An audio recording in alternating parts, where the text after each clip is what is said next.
What are some of the ways in which people think that corruption might matter for the economy?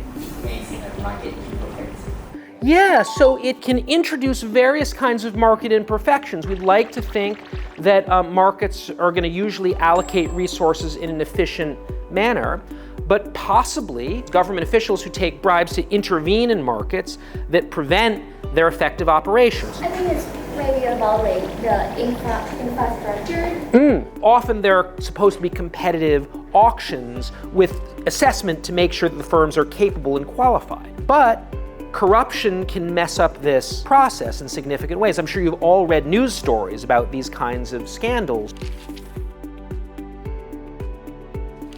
You get this very striking result that corruption is substantially higher in countries with an independent anti-corruption agency than in countries that don't have an independent anti-corruption agency. Does this mean that independent anti-corruption agencies are not only not effective, but in fact counterproductive? We typically create special mechanisms to deal with a problem when it's a big problem. Countries that have a big corruption problem are more likely to take relatively extreme measures like amending their constitution to create an independent anti-corruption agency. Why did Thailand create the NACC? Because corruption was perceived as a really big problem. So it's not like every country can be neatly sorted this way, but if you think the likelihood of creating an independent anti-corruption agency is itself caused by having a high level of corruption.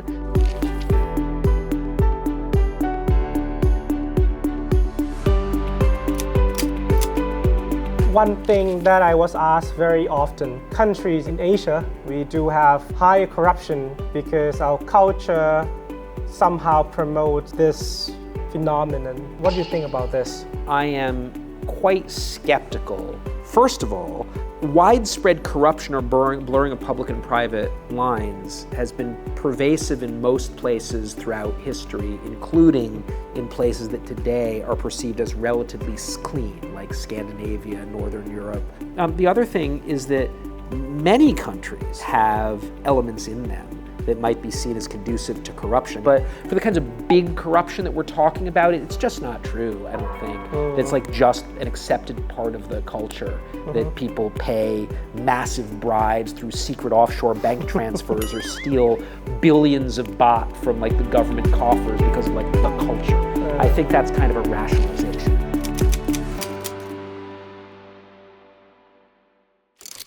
สวัสดีครับนิสิตยินดีต้อนรับเข้าสู่วิชา Economics of Good Governance ในสัปดาห์ที่ 2 วันนี้เราได้รับเกียรติอย่างยิ่งนะครับจาก Professor Matthew Stephenson จาก Harvard Law School Professor Stephenson เป็นผู้ที่สอนวิชา Global Anti-Corruption Lab ที่ Harvard นะครับแล้วก็เป็นผู้ก่อตั้ง Global Anti-Corruption Blog ซึ่งเป็นบล็อกที่คนที่ทำงานเรื่องการต่อต้าน corruption เนี่ยจะต้องมาอ่านเยอะที่สุดในโลกเลยนะนอกจากนี้อาจารย์ก็ทำวิจัยเรื่องการ corruption เรื่องการต่อต้าน corruption มาเป็นเวลานานปีที่แล้วอาจารย์ได้มาช่วยทำวิจัยร่วมกับจุฬาลงกรณ์มหาวิทยาลัยของเรานะครับแล้วก็อยู่กับจุฬาเนี่ยเป็นเวลา6 เดือนเลยทีเดียววันนี้อาจารย์บินกลับมาอีกรอบนึงเพื่อมาบรรยายในหลายๆงานรวมถึงมาสอนให้พวกเราในวันนี้ด้วยนะฮะก็ขอต้อนรับ Professor Matthew Stephenson ในวันนี้ด้วยครับ So without further ado may I ask you to take the stage Okay thank you very much thank you for that kind introduction Hello. Nice to get a chance to meet all of you. I'm very grateful to have been invited to Chulalongkorn and to this class to have the chance to speak with all of you. So I gather that this is your class on the economics of good governance, and the semester has just started. So my understanding is you had an introductory meeting last week, but we're still kind of in the introductory phase of the course. And so I think in light of that, I'm going to provide some big picture remarks about the economic study of good governance and anti-corruption. It's not going to be an extended lecture, but I'm going to try to lay out a little bit about what the field is about and why it might be important or interesting and some of the challenges of working in this field.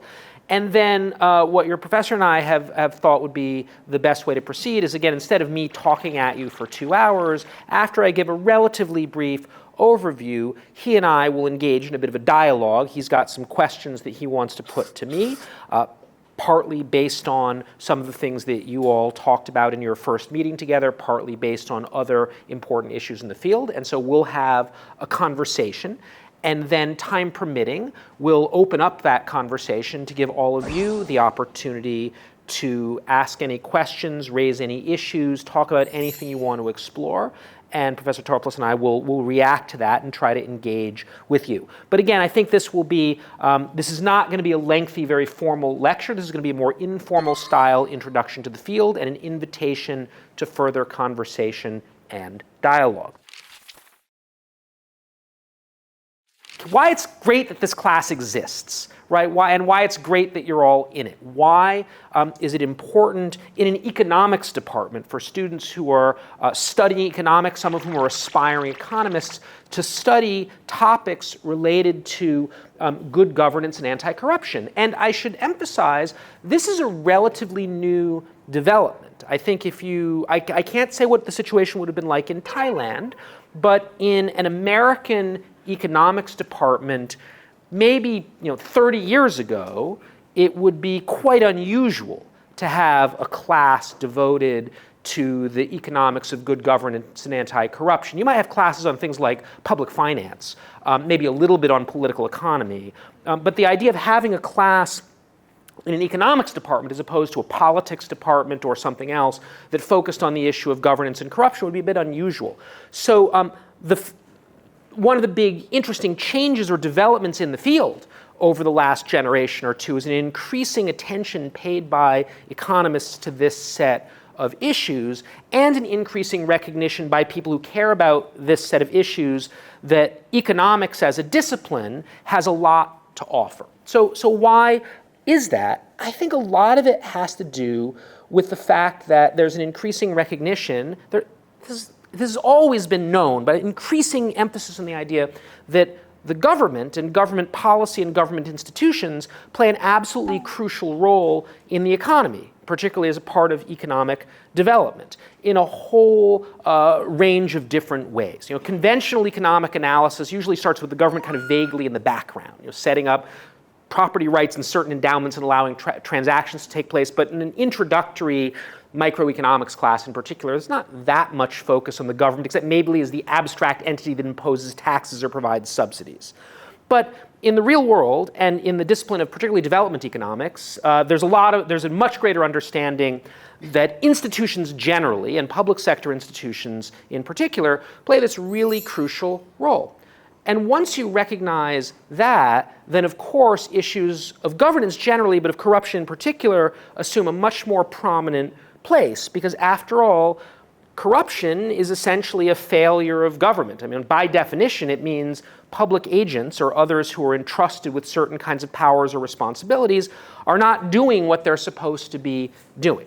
And if you think that what the government does has a very large impact on the economy, and you think that the problem of corruption has a very large impact on what the government does, then it follows straightforwardly that issues of corruption or misgovernance more generally might have significant economic consequences. And I want us to talk a little bit more in a moment, maybe invite you to contribute your own thoughts in just a moment about the various ways in which corruption might have important economic consequences. I wanted to add, in terms of the general reasons why classes like this one have started to emerge and play such an important role, is not only have people recognize that issues of governance and corruption can have an extremely significant impact on the economy, I think there's also been an increasing recognition that the tools and techniques of the discipline of economics can play a very important role in understanding governance and corruption. Now, at least in the United States, where I did my studies, for this reason, the boundaries between political science as a discipline and economics as a discipline have become much blurrier.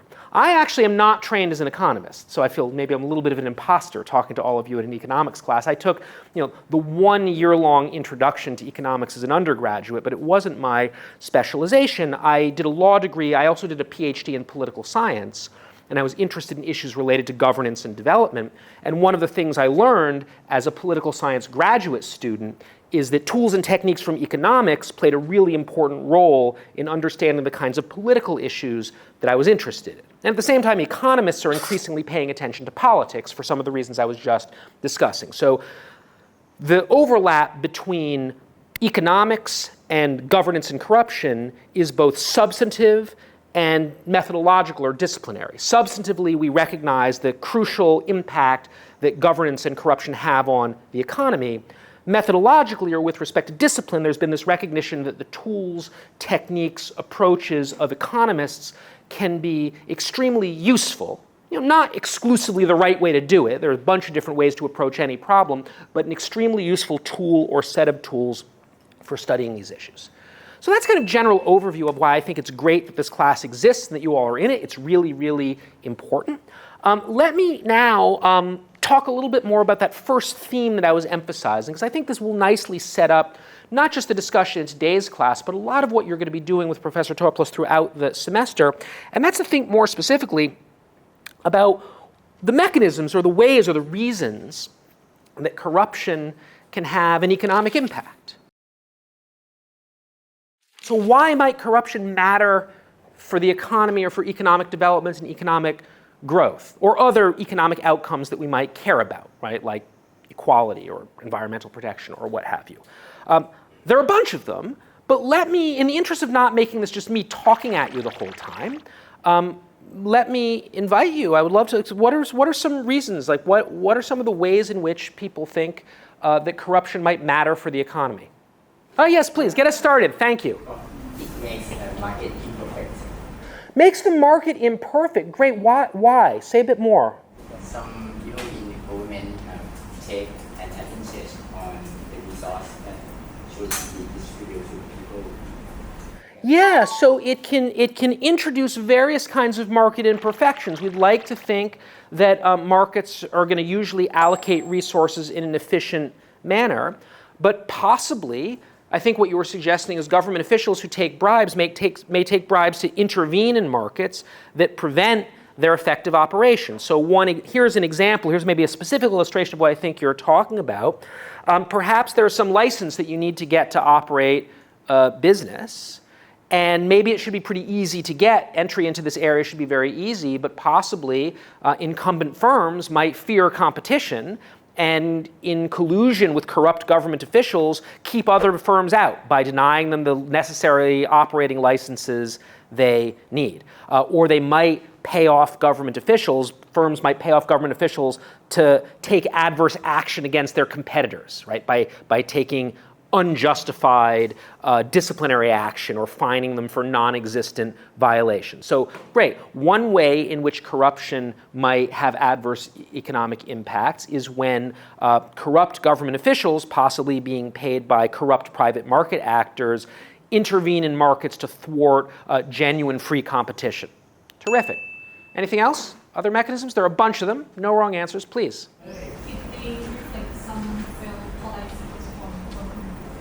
It may reflect. So say a little bit more about what you mean, and if you want to give an example, could be a hypothetical example. Say a little bit more about what you mean. I think the corruption, some reasons that drive people to make corruption is made that they of welfare. And so what would be the ways in which the corruption would have an effect on the economy? As I say, that I think maybe it's related about the kind of like monetary policies. Okay, interesting. Great. Let me hear from other people. Other ideas here. Yes, please. I think it's maybe about like the infrastructure. If there's no corruption in the country, so all the people maybe get a better of the infrastructure, like the roads, so it leads to the economy. Terrific. So with respect to the construction and maintenance of infrastructure, corruption may have adverse effects. So again, one of the things that government does that's often very important that we think private markets don't do a terribly good job of by themselves is supplying public infrastructure, roads, bridges, telecommunications networks, Wi-Fi, water service, all this stuff. So very often, governments will construct this infrastructure, but very rarely actually do the governments construct it themselves. Typically, the governments will enter into contracts with private engineering or construction or other firms to do infrastructure projects. So what we would hope would happen is that the government will do this efficiently, that they will select the best firms who can provide high quality infrastructure at lower prices. And very often there are different systems for selecting the firms that will be building your roads and bridges and so forth, but often they're supposed to be competitive auctions with assessment to make sure that the firms are capable and qualified. But corruption can mess up this process in significant ways. I'm sure you've all read news stories about these kinds of scandals where a firm that's not the most efficient firm, for example, will get an enormous contract to supply some government goods or services for an amount that's hugely in excess of what they actually should cost. During the COVID crisis, this was actually a big issue with respect to medical supplies. There are all these examples where countries were paying 2, 3, 4 times more for things like masks or later vaccines than really they should have been, and many people suspect that corruption is one of the reasons. And why is this economically consequential? Well, it means that resources are being wasted. The government is paying far too much for infrastructure, which means you'll get less infrastructure construction than you should, and it also may mean it will be of lower quality.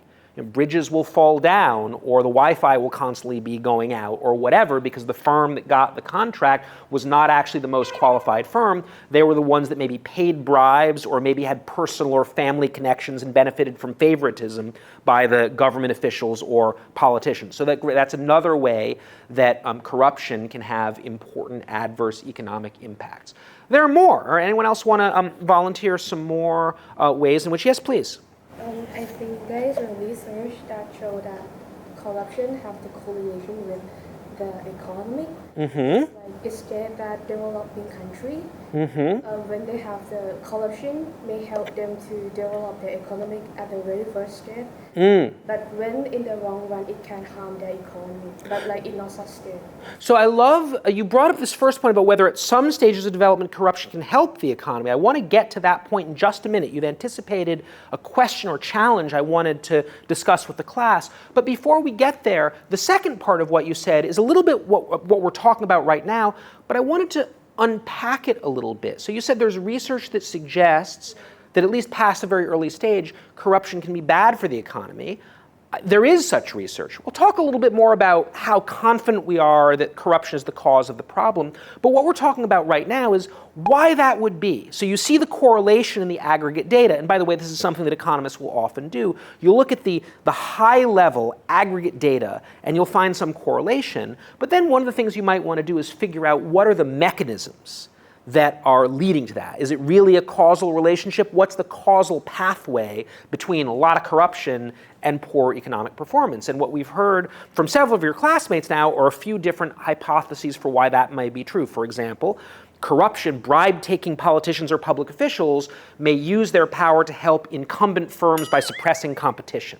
Right? Another thing we just heard is that bribery or favoritism may lead to significant corruption in the procurement of infrastructure or other goods and services, like fire trucks and public buses and so forth, and that can be bad for the economy. Can you think of any other reasons, any other mechanisms that might explain the correlation that you just described? Or developing country, and undeveloping country, the government needs to facilitate some big corporate to drive the economy to grow. So they might first tend by give the quota to them and let to be the monopolists to drive the economy, but in the long run, it's not sustained in the economy framework. Okay, so this is very closely related, I think, to what your classmates said about corrupt officials helping certain firms maintain their monopolistic position and suppress competition. Right? So, and there's a debate about whether at the early stage maybe the monopoly could be not so bad or even a good thing, but down the road you might get these situations where you have monopolistic firms that had government support, and really we're now at a stage where we can introduce market competition, and the reason we're not perhaps is because the people who own that firm and are reaping the monopoly profits are channeling some of that money to politicians to get them to continue to protect their legal monopoly. So it's related to what your classmate said earlier, but a little bit different. This is a different mechanism through which the government corruption could be leading to the suppression of market competition. Other things? Any other ideas? There are a bunch more possibilities. Torplus, do you have any ideas? What are some ways that corruption might harm the economy beyond the ones we've already heard? What else? You got any thoughts? Well, it could prevent medium and small companies from competing in the market. Yeah, terrific. So partly that's related to what a couple of your students said about the government's using regulatory intervention, but here's another thing that might happen. Suppose you're constantly getting asked for bribes if you're a small or medium-sized enterprise. That functions as like an extra tax on your business, but it's not an economically or socially productive tax. It's not like the government is taxing the business and then using those revenues to provide public goods or other kinds of services. It's just an extra cost. And that might constrain businesses in terms of how big they can get or how well they can compete. Right? Firms might in fact be, this is a different idea, but it's related. Firms might be reluctant to innovate and get bigger because maybe the targets of the predatory government officials are the more profitable or innovative or high-profile firms. So maybe you want to continue to keep a lower profile because, if you come up with some really good idea and start expanding your business, that's when the corrupt government officials might show up and start asking for their handouts. Other ideas. I have a few more too, but anyone else want to jump in with other thoughts? Well, let me throw, yes, please. Yes, I think when we talk about economics, we mostly think of the market, the system, the mechanism, but there are the people there in the system. And what you have said earlier, that all the people that have shared earlier, the end is the lower quality of life of all people here. And the most who suffer, the people who suffer the most is always the people in poverty group and also the marginalized group. And because the cost of life is higher, the security and safety is becoming higher, and only the rich can afford that. So it will result in the lower quality of life and also the higher and complex condition of life that will impact more for those who is already become the minority group in society. Wonderful. I'm glad you brought up that point. What you emphasize is the adverse impact that corruption can have on people's quality of life, especially the quality of life of people who are already poor or otherwise marginalized. And I'm really glad you brought up that point because it's absolutely important to think about markets and market competition and economic growth.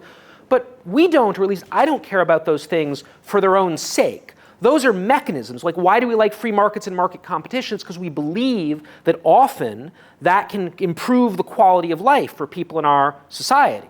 Right? If the market's not improving the quality of life for people in our society, what would be so great about the market?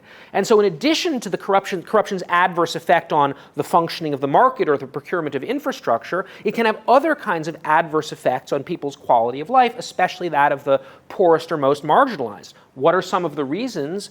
Well, think about corruption in healthcare or healthcare services. If people are supposed to be entitled to free or low-cost healthcare, but when they go to the doctor with an emergency, they have to pay a bribe, and maybe some people can't afford it, that's really bad. What if they show up to the health clinic, especially in the rural area, because the doctor or nurse who's drawing a public salary, who's supposed to be there, isn't even there? Because they're off serving private clients getting paid on the side. That kind of absenteeism is actually a very serious problem in many countries, and I think can properly be considered a form of corruption because people are taking a public salary, but they're not actually doing the job they're supposed to do, which is to be in the clinic for rural poor people. There are a lot of programs that are meant to redistribute wealth or goods like food to poorer people, but a lot of times those programs are subject to what we sometimes call leakage, right? Like the leaky bucket. You're supposed to transfer a certain amount of money from, let's say, the central government to a bunch of schools to educate people who are supposed to get a free public education, but a lot of that money sort of mysteriously disappears, right? So only a percentage, sometimes a small percentage of the amount that the government is spending on education or healthcare or anti-poverty programs actually reaches the people that it's supposed to reach. Here would be another example that combines, I think, something that you were saying with the flip side of what you were saying. So we talked before about maybe corruption will lead the government to impose excessive or inappropriate regulations on some firms to protect incumbents from competition. Other times, corruption prevents the government from properly enforcing regulations that are good for society. Think about environmental regulations that are supposed to protect us all, right, from excessive, let's say, smog in the air or gunk in the water. So there may be a firm that's not actually complying with the environmental regulations, and it's able to get out of paying a penalty by bribing the inspectors or bribing some politician. Or think about countries, especially in this region of the world, where deforestation is a huge problem, right? Excessive or other kinds of natural resource exploitation. So people are cutting down far more trees than they're supposed to. People are overfishing in vulnerable fishing grounds and so forth, and they're able to do it because of corruption. So that's another way, and again, this is both bad in and of itself and bad for the overall health of the economy, because these are resources that can be sustainable if they're treated in a sustainable way, but if they're excessively extracted, you can actually destroy the resource and everyone is worse off in the long run. Here's one more that I'll mention before I don't want to dwell too much. I want to move the conversation forward a little bit, but another one that may have a special meaning for people like you in your position is the incentives that corruption creates for how people, especially talented people, make choices about their careers and what we might call their human capital investments and their location. So you might think that if you're a young person growing up in a particular society and you have a choice about what kind of work you want to do you want to try to be an entrepreneur? Do you want to go try to innovate? Do you want to try to be the kind of public servant who diligently works to solve the real problems of the country and so forth? Or do you want to cultivate good connections with powerful people? Right? Do you want to be the kind of person who sort of gets involved in the shadier parts of politics? Well, now some people are motivated purely by ideals and altruism, but a lot of people are associated by material gain. In a society that's corrupt, the payoffs from innovation are not very high, because if you're an innovator, if you're a successful entrepreneur, you're just going to be oppressed by corrupt officials or kept out of the market, to pick up on what some of you were talking about before. You might not bother. You might pursue another career path. Or think about where you stay. I mean, a lot of people, I'm sure you're familiar with the so-called brain drain problem. A lot of people will talk about how corruption can actually contribute to the brain drain problem, because there are many people who, in many countries, who feel like if I stayed in my country, I have an advanced degree, I'm a doctor, I'm a qualified surgeon, I'm an engineer or whatever, but because of the corruption, I can't get ahead in my country because it's all about favoritism or connections, or my ideas get ignored or ripped off by other people. I'll leave. So another way that corruption can have adverse effects on a society's economy has to do with human capital allocation and whether people choose to stay or go.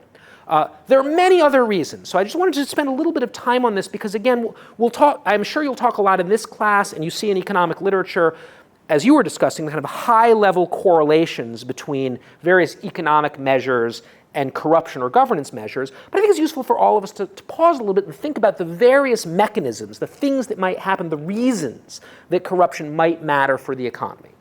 Now, I do want to pick up on something else that you said earlier, which is this hypothesis that maybe at some stages of development, corruption can be good for the economy. So this is a controversial idea, but I want to introduce it because I think the widespread consensus among most economists today is that corruption is probably not good for the economy most of the time, at least on balance. Now, there's a great deal of dispute among economists about how big the adverse effect is and whether it's true in all cases. So not everything is settled, but there have been some economists, particularly a generation or two ago, who made a bolder claim that oftentimes, at least for countries at an early stage of economic development, corruption could actually be good for the economy, and attempts to suppress corruption could be bad for the economy. Now, why might that be the case? Most people would think it's very counterintuitive. Well, the core of the argument was that sometimes governments, especially in developing economies at an early stage, overregulate There are too many rules, there are too many regulations, it's too hard to start a business, for example. If you want to legally start a business, you have to get 23 different licenses from 8 different agencies, and the process takes forever and goes on and on and on, and there are huge delays, and it stifles entrepreneurship and market activity. And corruption, the traditional metaphor would go, greases the wheels. So normally, if you want to start a business legally, you want to open your factory, it's going to take you, 23 months, and you'll have to get 17 permits. If you can just bribe a few people, you can start your business right away. So the claim would be, in a country or society that is over-regulated, right, with an overly centralized, rigid... There's a famous quote by the political scientist Samuel Huntington, who was actually my teacher in my comparative politics class back in graduate school, where he said, for a developing country at an early stage of economic development, the only thing worse than having a rigid, over-centralized, dishonest bureaucracy is having a rigid, over-centralized, honest bureaucracy. So the idea was, well, if you've got this really bad system, corruption can be a way around all these bad, inefficient government rules. That's an argument that's worth taking seriously, and there are certain contexts in which it might be true, actually. There are certain situations in which corruption, though often seen as a bad thing, can be a good thing if it helps you overcome something else that's worse. We can see this not only in the context of economic growth and development, but in maybe even more emotionally powerful context, bribery and other situations. So normally we think bribing government officials is bad, and government officials taking bribes is bad. What about the example of someone who is in a concentration camp and is likely to be killed and escapes because they bribe the guard, and the guard accepts the bribe? That's deliberately, and that's not a typical example, but that would be an example I think most people would say, we normally think of corruption as immoral, but in that case, the corruption is less immoral than the thing that corruption helped us avoid. Someone who pays a bribe to save their family from imminent death, we might think that person's not necessarily an immoral person, even if we think that corruption is generally immoral. Turning back to the less emotionally charged context of the economy and regulation, there may be circumstances in which corruption actually does facilitate economic activity, let's come back to your example of entrance and competition. Maybe actually the government officials are completely honest and they're enforcing rules that make it impossible for innovative new entrants to get involved in the market, but the innovators can bribe the government officials to look the other way and not enforce those competition suppressing regulations, and then you will get market competition. So it's possible sometimes that corruption can actually help the market rather than undermine it. To take your example of distribution, maybe the actual government rules don't provide enough, let's say, healthcare services or whatever. Maybe if the local people can pay a bribe, they can get some assistance they wouldn't otherwise get. Again, it's an argument that's interesting and important and worth taking seriously. Most economists today don't think that that's really a really important dynamic in the real world most of the time. The weight of the research seems to indicate that most of the time corruption is associated with adverse economic outcomes, not with positive economic outcomes. And there are a few reasons that this might be the case. One is that even though government policy can often be economically inefficient, it seems like on net, more often than not, corruption is actually getting around economically beneficial or helpful government rules rather than the bad ones. The second reason was something that the economist Gunnar Myrdal pointed out in response to people like Samuel Huntington, who said, well, you're assuming that we just have these bad, overly rigid, centralized rules in place just for reasons that have nothing to do with corruption, and the corruption helps us get around them. But very often the bureaucracies behave this way in the first place because of the corruption. The reason it takes 18 months and 17 permits to open your business is because the government officials have set up the system that way and in order to extract bribes. It shouldn't really take 8 months to process your passport application. It should really only take 3 weeks. But they're deliberately stretching it out because they want to receive bribes. So actually, on this view, if you crack down on the corruption, they will have less of an incentive to make the regular process so slow and cumbersome. So again, we need to think about corruption not just as a response to the situations that people face in the world, but the way things operate in the world is sometimes designed consciously or not to facilitate various kinds of corruption. Okay, so these are some of the reasons that it's important for economists to think about corruption and the problem of corruption. Now, there's still another question I want to raise here that relates to the second thing I said about using the tools and techniques of economics to study corruption. Some people have this instinct that, well, we know corruption is bad, we know it's a serious problem. What's the point, really, of studying it in an academic setting? Like, why do we need to spend a lot of time doing careful, meticulous, time-consuming academic research on corruption? We should be out there fighting it. We should be voting for politicians who are opposed to corruption. We should take them to the streets. We should be engaging in vigorous activism.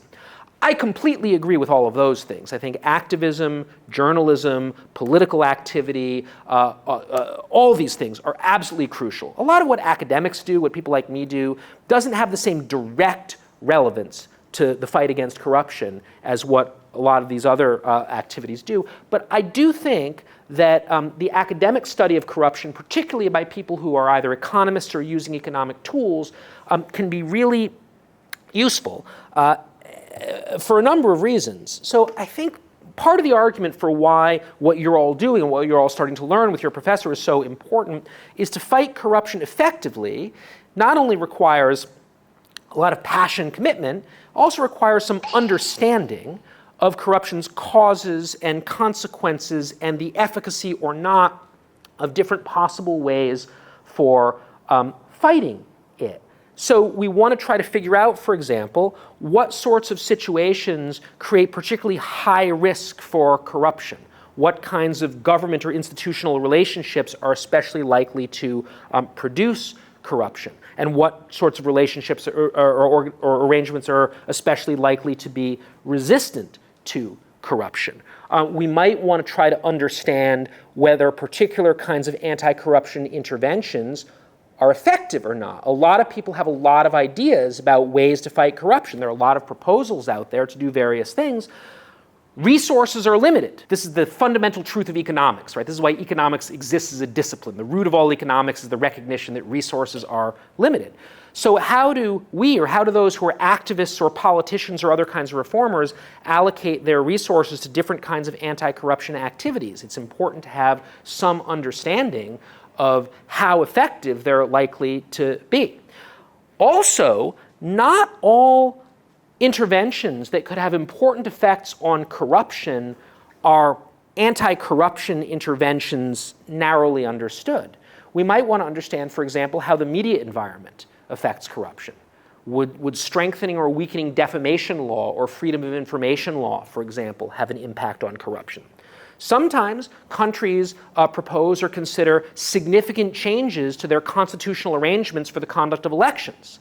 That happens not so frequently in my home country, at least not at the national level, but in other countries, including this one, this is like every 10 years or so a topic of some discussion and debate. Well, political scientists and political economists might be able to try to do some research to better understand which kinds of political arrangements are more or less conducive to corruption, or what kinds of corruption are more likely to be associated with different kinds of political institutions, because they're not all the same. So that's a set of reasons. I'm not going to belabor this. You're already in the class, so you must already be convinced that it's worthwhile to learn something about the economics of corruption if we want to fight it. But I really do think that in addition to the passion and drive and commitment that activists and politicians bring to the issue, the research community and students and others can make a positive contribution by helping us better understand this phenomenon and its causes and consequences.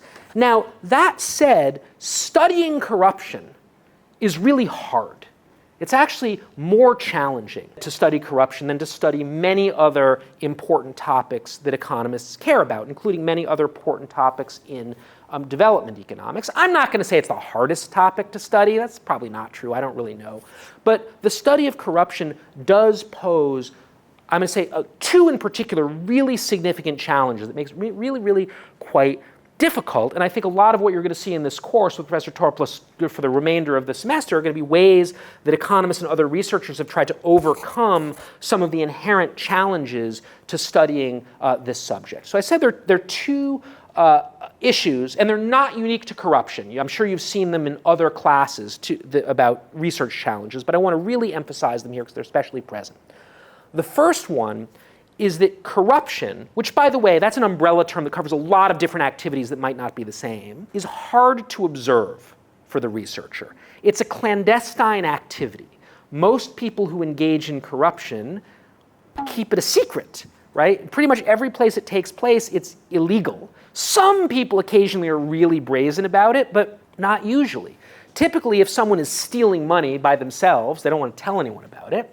And a lot of corrupt transactions are transactions that neither party to the transaction has an incentive to disclose. Like if I'm a forest ranger and you own a logging company and you pay me off for me to allow you to cut down a lot more trees than you were supposed to cut down, I have an incentive to keep this a secret and you have an incentive to keep this a secret. Now, we can get some information about corruption out there because the secrecy doesn't always work. Sometimes people get caught. Sometimes journalists expose major corruption schemes. Sometimes governments uncover them. Sometimes people have a change of heart and reveal the bad thing they've done. It's not always complete secret, but from the perspective of an economist, especially if you want to do empirical research to see whether any of these hypotheses we're discussing are true, it's hard because you can't observe it. There are already questions about things like whether GDP or equality data is always accurate, but we can be a bit more confident in that because countries typically have an incentive to reveal that honestly and openly. Corruption is one of those areas, like other types of crime or illegal activity, where the incentives of the actors involved are to keep it secret. So studying it is challenging because oftentimes to test our hypotheses about corruption's causes and consequences and possible solutions, we need to find a way to observe directly or indirectly the corruption that we care about and want to measure. In a moment, when I talk a little bit more about the history of the field, I might say a little bit more about some of the strategies that economic researchers have used to get around the observation and measurement problem, but it is a quite fundamental problem. The second problem that I want to emphasize is not at all unique to corruption, and I think you've probably encountered it in many of your other classes, especially your introductory classes in things like econometrics or statistics, and that's the problem of inferring causation. Right? So I think you referred to before evidence on correlations that we see in the data. And with corruption, a lot of the evidence that we've got is correlational data, but it can be very hard to draw inferences from correlational data, especially when the relationships among the variables that we care about may be actually quite complex. Right? We're not talking about, you give the plant more sunlight and you can see if it grows taller. We're talking about social, economic, and political systems that are complex and interdependent in all sorts of ways. So when you observe in the data relationships between variables, we might be tempted to infer a particular type of causal relationship, but we might be concerned that we're not making the right inferences. So just to illustrate this with a very straightforward, simple example that builds directly on our earlier conversation, if you look at the aggregate data at the country level, on the measurement issue, as many of you might know, some international civil society organizations or international financial institutions put out these indexes for corruption or perceived corruption. There's a whole host of issues about their accuracy, which I think you'll talk about later in your course with Professor Torplis, but put that to the side for the moment and just assume we've got country-level measures of approximate corruption or perceived corruption. If you do a correlation of that with measures of economic development, there's an extremely strong and robust relationship. So countries with higher per capita income have lower perceived corruption. It's an extremely, extremely strong relationship. Well, what inferences, if any, can we draw from that connection? One possibility, which grows naturally out of the conversation we were just having, is that this is evidence in support of the idea that the mechanisms we were all talking about before are real and strong. because the evidence could be interpreted to show that corruption reduces national wealth, lowers per capita GDP. That's certainly possible. But the reverse is also possible. You could have the causation going in the other direction. Maybe as countries become wealthier, their corruption goes down, right? Maybe as countries become wealthier and as you have, let's say, a larger middle class or professional class, and as countries have more resources to invest in things like their court systems and their police, maybe that lowers corruption. So it's actually not clear if you show that higher per capita income is associated with lower corruption, which way the causation runs. It might run in both directions at the same time, but we might not necessarily know the strength of the causal effects either way. That particular example, it's oversimplified, but it's not completely trivial because there's an active debate among development professionals who care about corruption and care about growth about what you should emphasize first. Some people say, look, don't pour a lot of money into trying to stimulate development, for example, through like big infrastructure projects and other kinds of pro-market reforms, until you've improved governance and clean up corruption, because if you don't get the institutions right first, you're not going to be able to produce economic growth. There's a contrary view that says you're not really going to be able to improve governance substantially until the country gets richer. And so you should start out trying to stimulate the economy and get that takeoff process going, even though there will be a lot of wealth lost to corruption in the process, because only when you get to a certain level of more advanced development can you actually get corruption under control. So trying to figure out which way the causation runs is actually rather important for our strategy. Here would be another example, a kind of a little bit of a silly example, but to highlight issues about causal inference. And this one has to do, it's kind of like a selection effect, but let me give you the following illustration. So many countries, including Thailand, have created an independent anti-corruption agency. In Thailand, it's your National Anti-Corruption Commissioner, NACC. Many other countries do not have a specialized independent anti-corruption agency. So for example, my home country, the United States, doesn't. Our Department of Justice, which is part of our executive branch of government, does have a division, the Public Integrity Section, that specializes in that area, but it's part of the regular Department of Justice headed by our Attorney General, who's the equivalent of a Minister of Justice.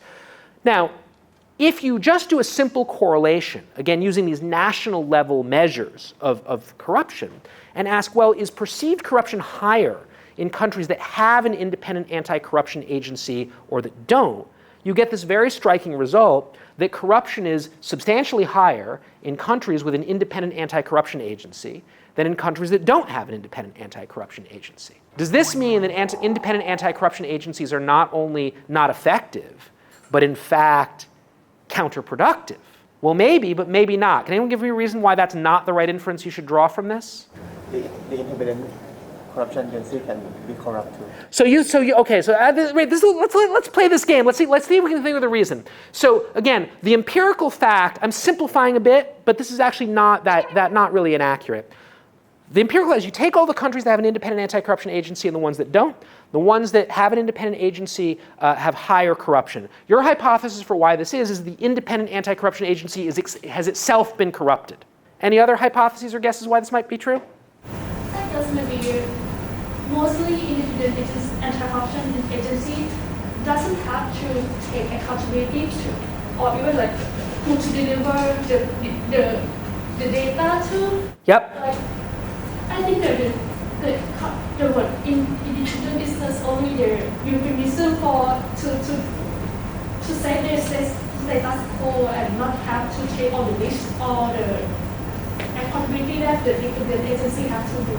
Terrific. So this is very much consistent with your classes. All of you are gravitating towards some idea the independent anti-corruption agency is actually not really independent. It's not working. It's bad. Any other explanation you can think of? I'm tempted to call on you again. Oh, yes, please. I think maybe in the country that have low corruption, maybe the people in organization or people in the social, I think they have the like moral in their heart. I don't know.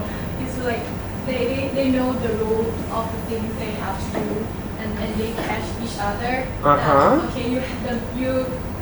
Okay, you corruption, then I will like tell everyone that you corruption. But in the country that have the agent, maybe people in the social thinks that is that for cash corruption is not their rules. It's the agent rules, so they don't have to. Yeah, I think we're getting a little bit closer, although I think the actual answer is maybe even simpler than what you're suggesting, but we're in the right ballpark. Do you want to jump in on this again? Is that your hand, or you're just kind of like making a little gesture? Okay.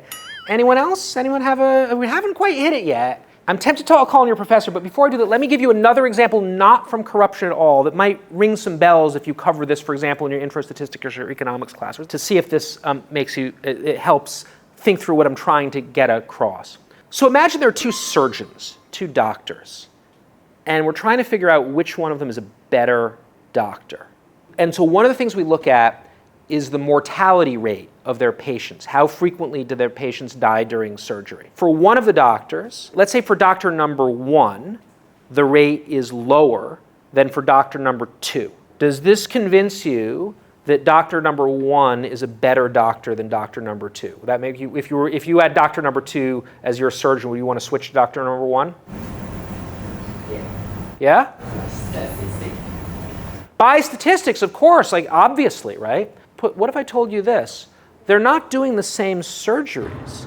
Doctor number 2 is a specialist who deals with the most complicated, highest risk cases, whereas doctor number 1 is doing like everyday, ordinary appendix.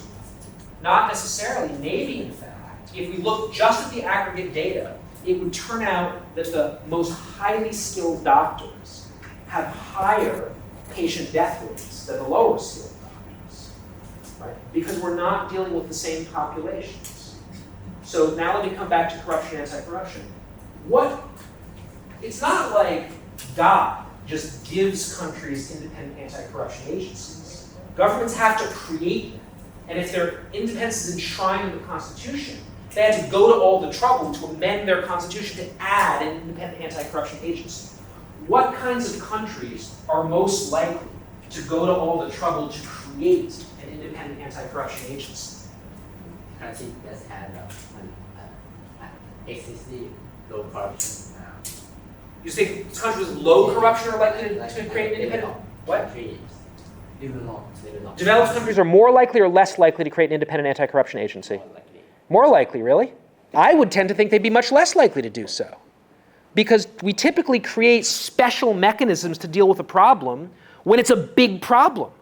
Countries that have a big corruption problem are more likely to take relatively extreme measures, like amending their constitution to create an independent anti-corruption agency, right? So why did Thailand create the NACC? Because corruption was perceived as a really big problem, right? Why in 1997 did Indonesia create this very powerful independent anti-corruption agency? Because corruption was perceived as a really big problem. Why did Hong Kong create one of the first independent anti-corruption agencies back in the late 1970s? It was after a major corruption scandal.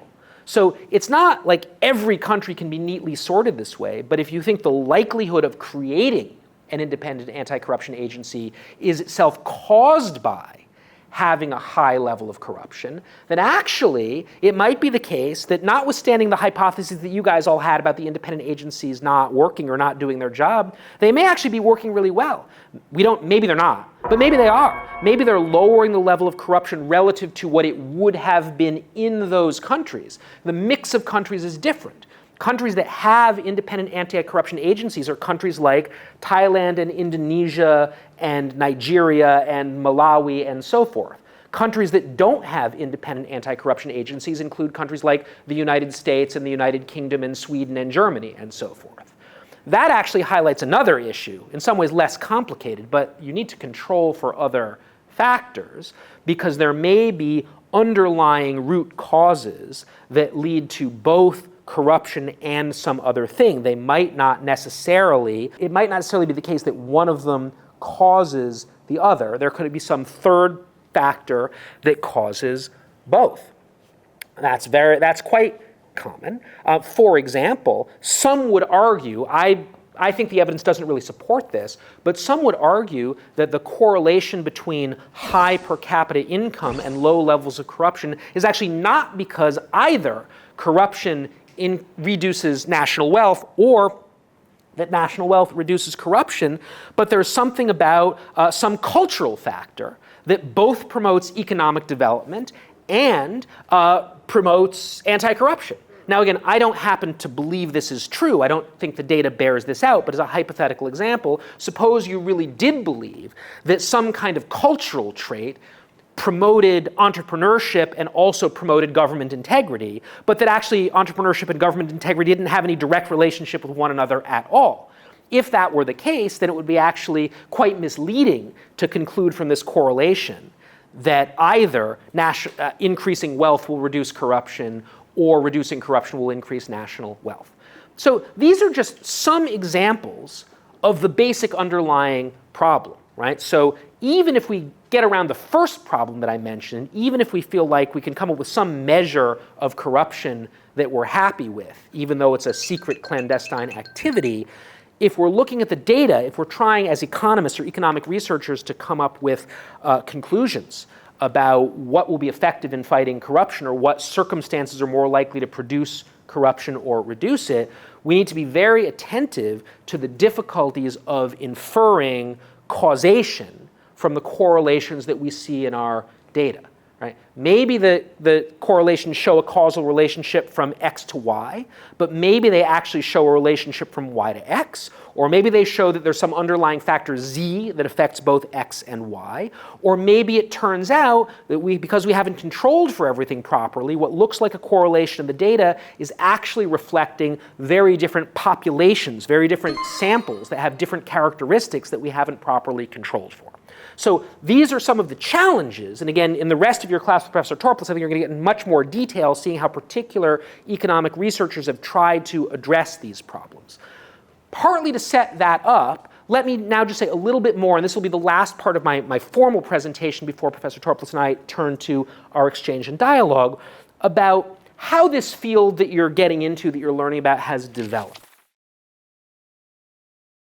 And what I'm going to say is an oversimplification. I'm going to talk about several stages in the development of the field.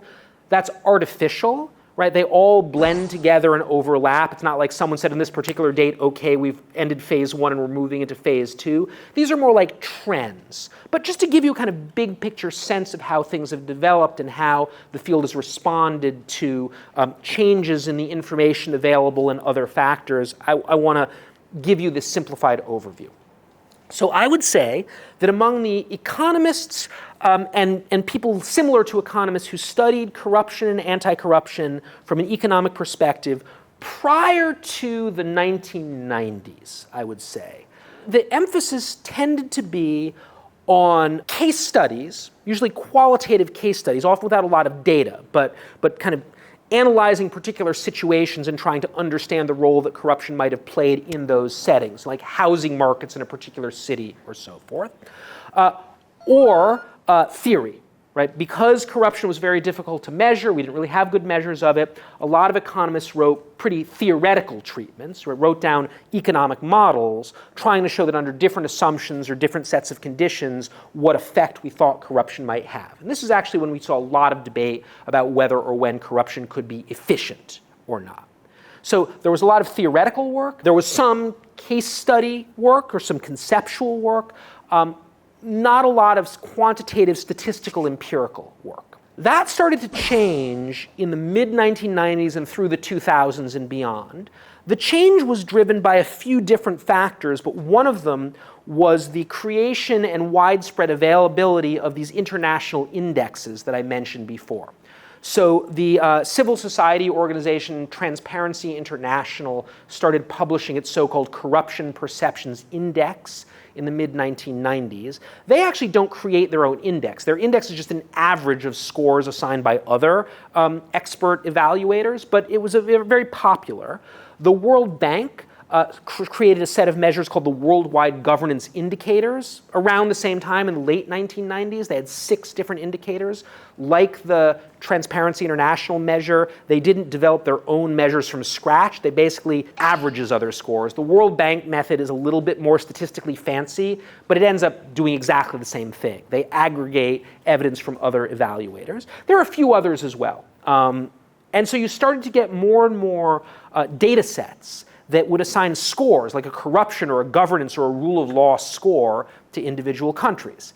And then economists, it significantly lowered the cost for economists to start running regressions using cross-country data.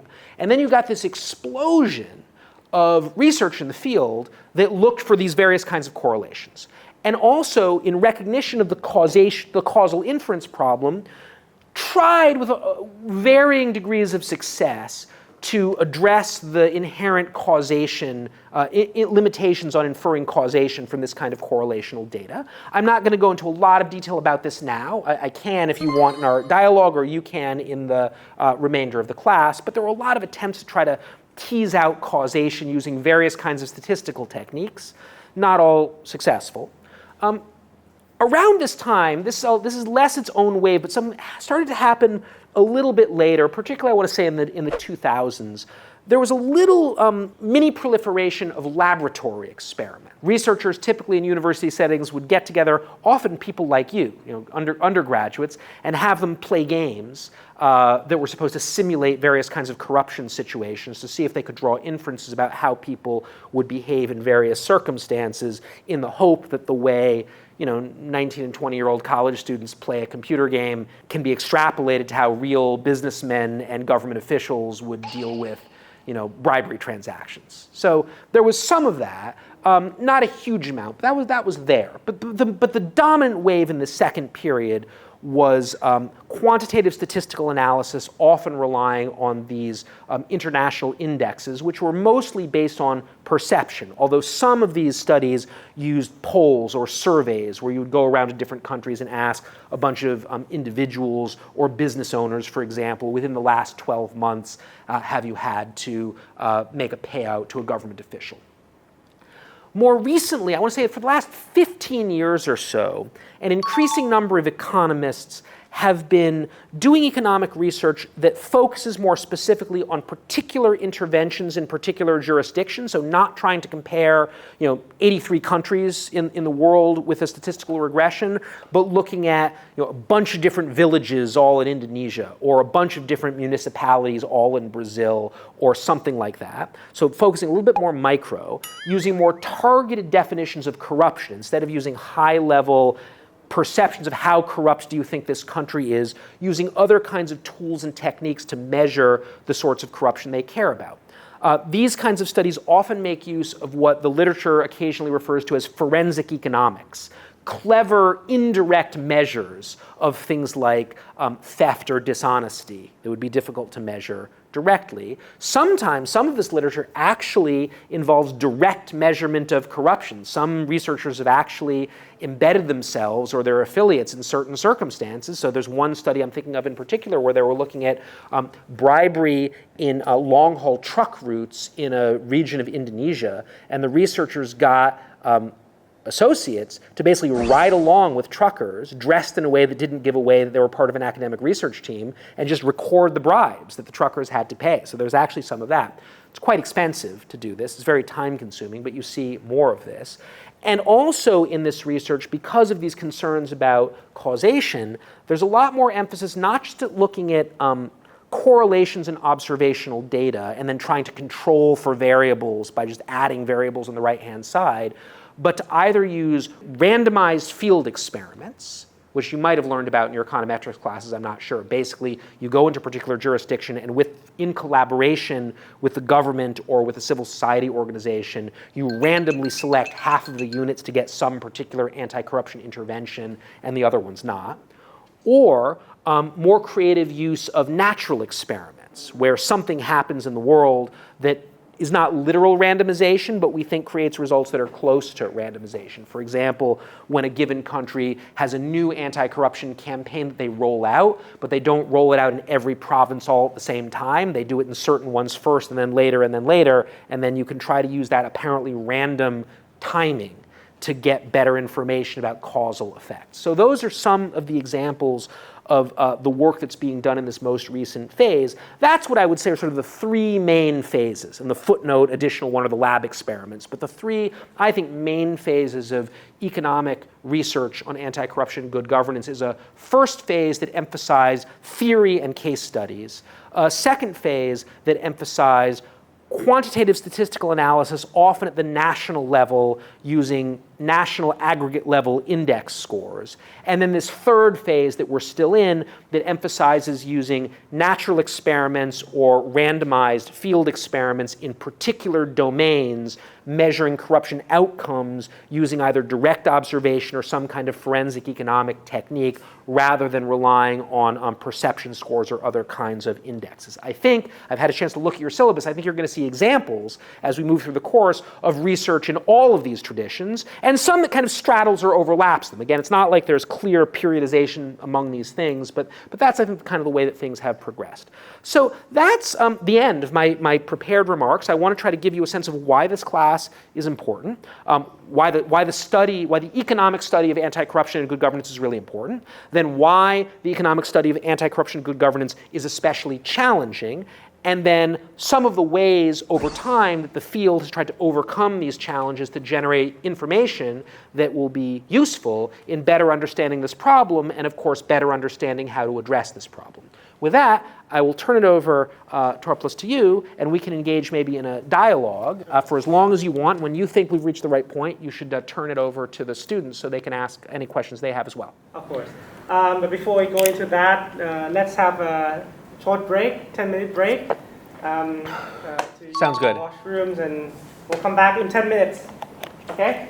ให้พักก่อน 10 นาทีแล้วเดี๋ยวกลับมาเป็น panel discussion แล้วก็เป็น Q&A นะครับ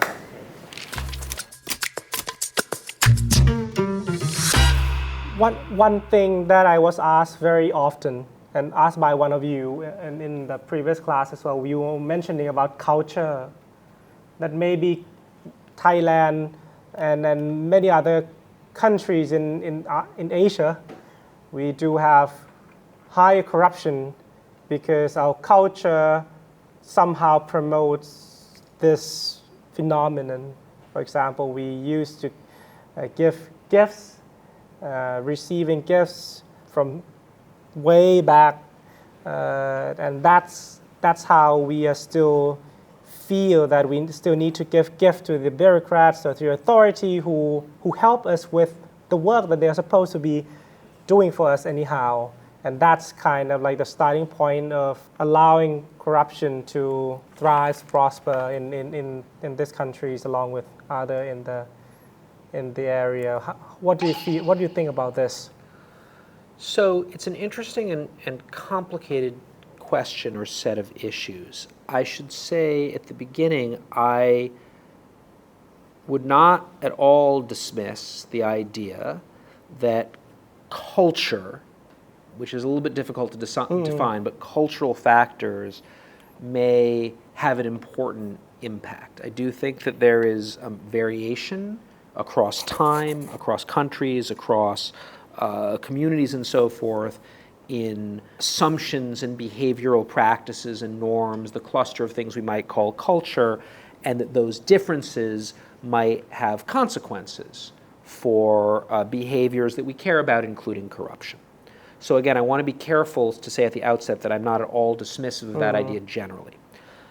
At the same time, I am quite skeptical of a kind of strong cultural determinist argument that the reason, for example, that levels of corruption in Thailand are high or perceived as high goes back to something deeply rooted in Thai or Southeast Asian culture, and that the reason that the levels of corruption, though certainly not zero, are lower in places like Germany or Sweden or the United States is because of some aspect of Western or Northern European culture. I'm very skeptical of that.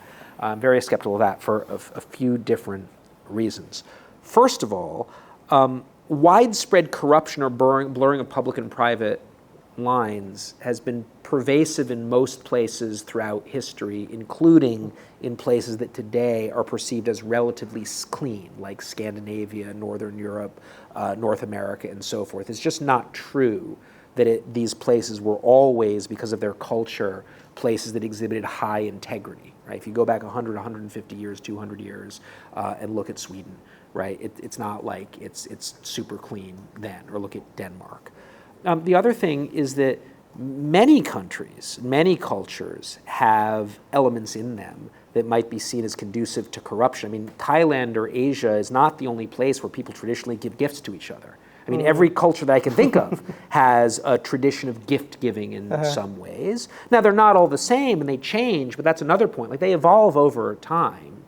And also, a lot of times, the kinds of corruption that we're talking about, this is a little more of a side point, but I feel like I need to emphasize this because sometimes, for example, in debates over transnational bribery, when people say, well, maybe in country X, we shouldn't be so hard on people who pay these bribes to get business because, after all, giving gifts is like just part of the culture, right? Show me the culture where transferring $3 million to a secret numbered account in Switzerland or Singapore or Dubai is like part of the culture. Like, no, like, so maybe if you're talking about certain kinds of low level, like norms and cultures change. Like, it might be in some places it was common in many places at the end of the school year for parents or students to give the teacher like a gift, often a small amount of cash or something like that. And then some people are like, no, we got to stop doing that, and they crack down on it. So that's the kind of thing where there are arguably cultural practices that maybe contribute to an environment we don't like, and we need to confront them. But for the kinds of big corruption that we're talking about, it's just not true, I don't think. It's like just an accepted part of the culture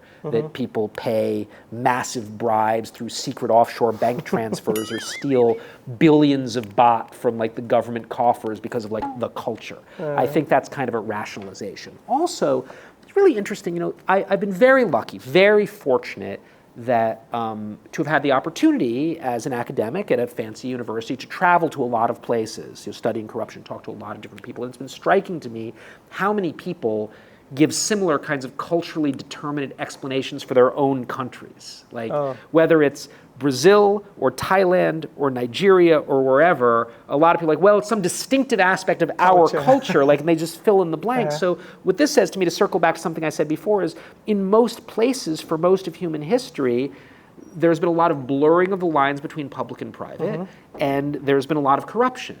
But that doesn't necessarily mean these things are so ingrained that they can't change. Like, I think that even if you have a cultural inheritance of some kind, this is the other point I want to make, there's this tendency to be very reductionist about culture.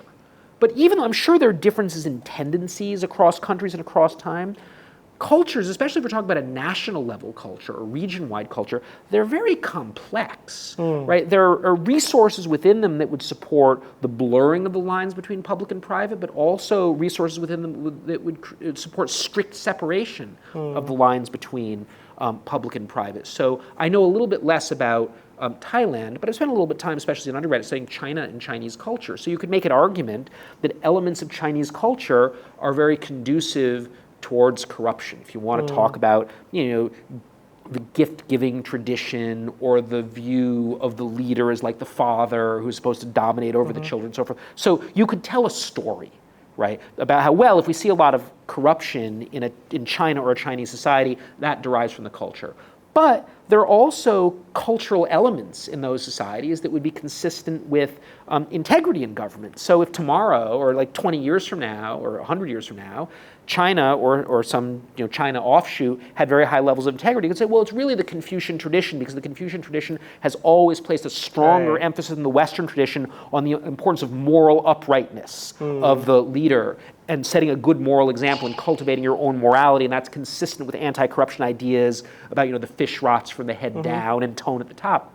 So you could always tell these stories. So if you're going to make an argument about culture and corruption, I think it's important not to reason backwards, to see the corruption situation and then search for things in the culture that could explain it. You want to start from the beginning. Tell me what elements of culture you think will produce corruption, and then we can maybe try to see if those are true in general over time.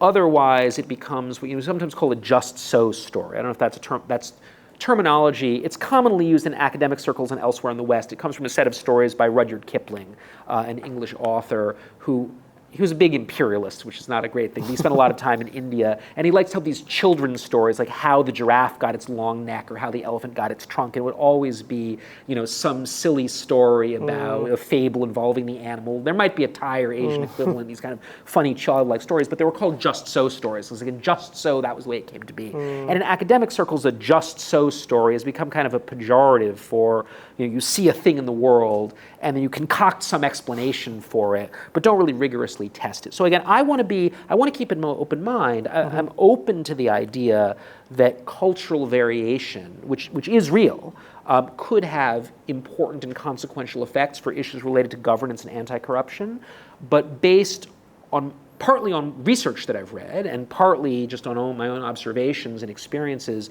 I'm very skeptical of these, I would say, simplistic, like just so stories of cultural determinism. We're like, oh, there's a lot of corruption in Thailand, but that's because we've had a long-standing gift-giving culture or whatever. I just don't find that plausible, especially as cultures change, right? The Thai culture today, I'm sure, is not the same as Thai culture 1,000 years ago.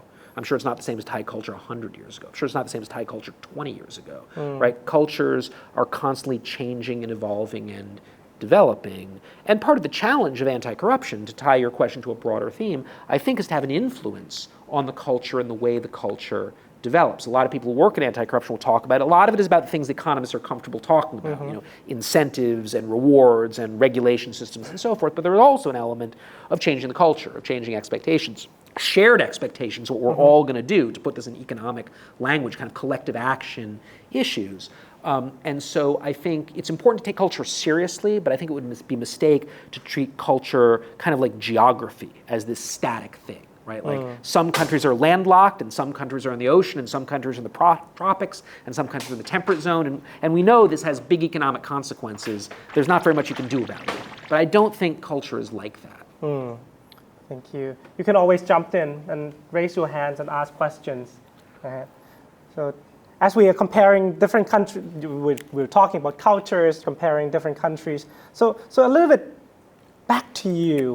So how is it like in the US? I mean, comparatively to Thailand, it's much in a much better situation. But if I ask anyone from the US, they would say that, there's corruption in the States as well. Yes.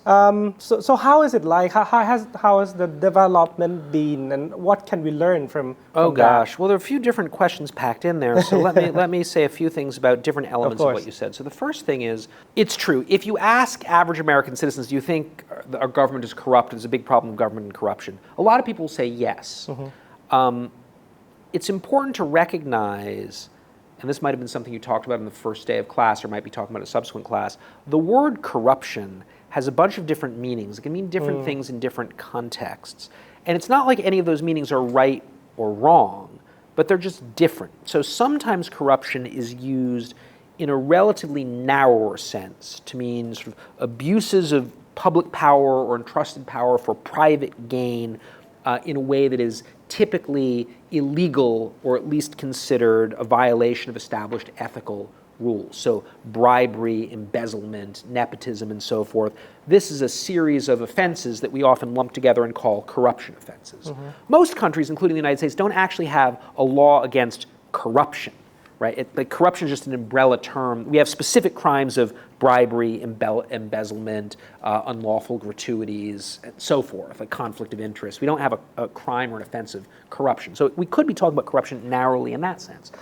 But sometimes people use the word corruption in a broader sense to mean, people being out for their own interests, or being decadent, or being lazy, or something broader like that, a more general kind of sleaziness or dishonesty or not, really working to help the common people or being beholden to elites or the fat cats or whatever. And corruption, we use it as an academic term, but it's a bit of, the term has some difficulties or problems. Like I use it because that was just what the field I was interested in was already named when I got into it. But if I were going back and starting again, I might use a different word actually, because it has very strong moral connotations. To say something is corrupt is to say that it's bad. I mean, the word corrupt means a state of decay or breakdown or ruin, right? And so the word is often used in this more general sense and often carries with it a very negative normative connotation. And so if you ask people in the US, do you think the federal government is corrupt? A lot of them will say yes. If you ask more specifically, do you think there's widespread high-level embezzlement of public funds, or do you think that cabinet secretaries are regularly taking bribes? Maybe a lot of them will still say yes. A lot of people are cynical, but I think there would be a gap, because I think a lot of people just don't understand. They understand the word corruption to mean something broader. Now that I don't think is the heart of your question, but you referred to this idea that, well, if you ask people in the US. So this leads to a second thing that I think it's worth pointing out. Right. One of the reasons it's very difficult to do cross-national comparisons of corruption when the measures are based on perception is that people are often using different baselines. So when you ask people, do you think your government is corrupt, they'll often answer kind of relative to what they think ought to be happening in their government, not relative to what's happening elsewhere. And there is, even in the narrow sense, corruption. There's a lot of corruption in the US. So do I think the situation in the US has serious problems? Yes, I do. Do I think that the US is doing substantially better than Cambodia on this front? Yes, I do. But if you just ask me without any context, like on a scale of 1 to 10, how much corruption do you think there is in the United States? Especially if it's not me, because I think about comparative issues all the time. If you ask the average person, they're going to be, comparing it to their benchmark of what they think a country like theirs should be at. And so that, to be fair, a lot of these international indexes, like the Corruption Perception Index, the people who do the scores in the underlying sources know that they're supposed to be comparing countries. But if you use just like survey data within countries, it can be very misleading because people are going to be using benchmarks. It's like if you ask a bunch of fourth graders, are you tall, right? Or do you think people in your class are tall? Then they might give you an answer that doesn't really make a lot of sense. Again, comparatively, it's not nearly as bad as other places. But just by analogy, I think in the US there's a big problem with like healthcare. I think there are big problems with infectious disease. Now, if I were doing a comparison between the US and Congo, right, or Sri Lanka, I would say, oh, well, the US is doing way better on healthcare or infectious disease than those other countries. But like, there's still a big problem. I haven't eliminated it, but it's still quite serious and needs to be addressed, and I think is often falling short of the standards that I would set for my own government, and I think the good people in my government set for itself. Again, we have a sitting United States senator who is taking like gold bars from a Middle Eastern businessman to intercede on his behalf. We've got numerous instances of, there was a few, back when President Obama became president, the governor of Illinois tried to sell the Senate seat that he could fill. He was tape recorded doing this. The whole Trump administration was just shot full of at least conflict of interest and possibly outright corruption. So there are a lot of these issues at the state and local level, especially at municipalities, like scandal after scandal after scandal. So the anti-corruption prosecutors are plenty busy. Now again, as a comparative matter, I think the US is doing a lot better than many other countries, and a lot better than the US itself used to be doing, which is something I think you're also alluding to and that we've talked and I've written about. So I think you do see substantial progress. But as with things like disease, as with things like poverty, right, there's absolute levels and there's changes. And it's not a contradiction to say the absolute level is too high, but we've made a lot of progress on this issue over the last 10 years, 20 years, 50 years. And that's what I would say would be the situation in the United States. I will say that notwithstanding the examples that I just gave, there are certain kinds of petty corruption or administrative corruption that in many countries around the world are quite common and the United States are quite rare. So it's quite rare that a police officer who pulls you over for a traffic violation will ask for a bribe or suggest they'll let you go if you pay them a bribe. I'm sure it happens some places. That's extremely rare. In many countries, it's quite common. It's extremely rare that people are getting college scholarships or admissions based on bribing admissions officers. We did have a very big college admissions scandal recently. Some of that involved bribery, but it was shocking precisely because it's extremely rare. And there are other ways that people game the system. You know, rich families have all sorts of advantages, but that kind of unfair advantages, I should say, but that kind of straight up bribery is quite rare. Typically, if you go to the emergency room and you see a doctor, there's not an expectation, there's no expectation in the United States that when you see a doctor, you get some kind of medical services that you'll give a gift or an under the table payment. Like that just, so there's certain kinds of that kind of low level corruption that doesn't really happen. And I would say at the high level, I think that judicial corruption in the United States exists, but compared to other countries, actually at the federal level, there are very few instances of judicial corruption, which is notable because that's often in many countries a very serious problem. Again, it's not perfect. There are some examples, but it's quite rare. And we don't have that many examples, I don't think, of really brazen theft by the most senior public officials, you know, by the President of the United States or a cabinet secretary or whatever, just taking millions of dollars from the public fisc like that. That's not something that that happens.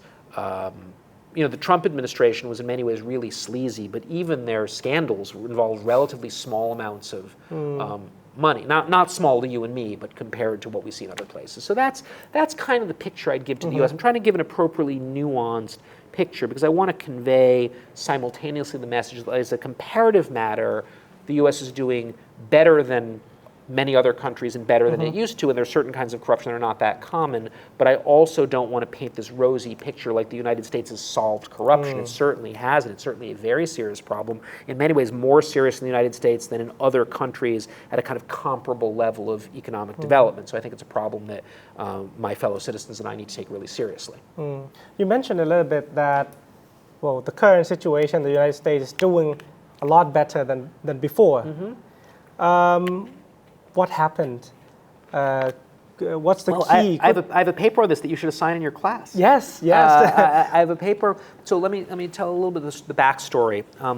So I would say about 5 years ago, it's before COVID, about 5 years ago, I was a friend of mine who was a professor at Stanford Law School, was also at the time a justice of the California Supreme Court, came to present a paper that he'd been working on with a couple of political scientists characterizing the United States in the late 19th and early 20th century as a developing country. And I thought that was kind of an intriguing, interesting suggestion, and it was a provocative paper, and it made the point that a lot of the features that we think are often characteristic of so-called developing countries, including high levels of corruption, but also things like political violence and instability, a variety of other measures, actually were quite prevalent in the United States in an earlier period. And that really got me thinking about the fact that I'd been studying corruption at that point for several years. And I'd looked at issues in the contemporary United States, and I'd spent a lot of time looking at other parts of the world, places like Thailand, places like Brazil, places like China, Ukraine, elsewhere. But I'm not a historian. You know, I took U.S. history in high school when I was, 17, but that was a very superficial treatment. And I realized that I actually knew not that much about the history of my own country's fight against corruption. And inspired by my friend's paper, I invited him to work with me on not like a big in-depth research project, no original archival historical research, neither of us historians, but just to look at the existing secondary source literature and look at it through the lens of contemporary debates in the study of corruption and anti-corruption, and see if we could learn anything from what professional historians had learned about U.S. history. And so we produced this short paper for a journal called World Development that explored this. And one of the things that really stood out to us, and we were not the first people to make this observation, but really stood out to us, connects to something that came up in our earlier exchange about culture and so forth. The United States in the 1850s or 1870s, there was a lot of corruption. And there was a lot of corruption that actually resembled, was not exactly the same as, but resembled forms of corruption that might seem very familiar to people in places like Thailand or elsewhere. So there was a lot of corruption, for example, in the natural resources sector. So it was timber and land, not oil and diamonds. But there were all sorts of instances where corrupt businesses would bribe government officials to sell them huge amounts of land at very low prices, well below the market prices, essentially transferring resources that should have been the government's to the private speculators. There were actually, later on, there were oil cases. There was a famous case involving a cabinet secretary who took bribes from some oil companies to transfer leases for oil exploration on federal lands. There was a lot of natural resources sector corruption. There was a lot of corruption, big infrastructure projects. So at the time, railroads and canals were the big ones. So today it might be things like power plants, right, and telecommunications. Back, railroads and canals, huge. Vote buying was a really big issue. Political corruption, the forms of political machines, where politicians would essentially pay voters to vote for them, and they would get the money to do this because when they were in office, they would take bribes or they would embezzle to strengthen these political machines. And anyone who studied political machines in developing countries today, if you go back and read about the political machines in the United States, especially in the later 19th and early 20th century, there are a lot of resemblances. Not exactly the same. I don't want to be in a simplistic way to say these things are exactly the same, but a lot of resemblances. So other things as well. And so if the Transparency International Corruption Perceptions Index didn't exist in the 1850s. And also, as we've discussed, and we'll be talking about more during my trip, it's not really consistent over years. But if you just pretend that it was, if Transparency International were to give the United States a score in 1853, right, for perceived corruption, it would look, I'm convinced, if the measure were accurate, pretty similar to contemporary, Ukraine or possibly Thailand. It wouldn't look like, Sudan or North Korea, but it would look like Brazil or Ukraine or Argentina or something like that.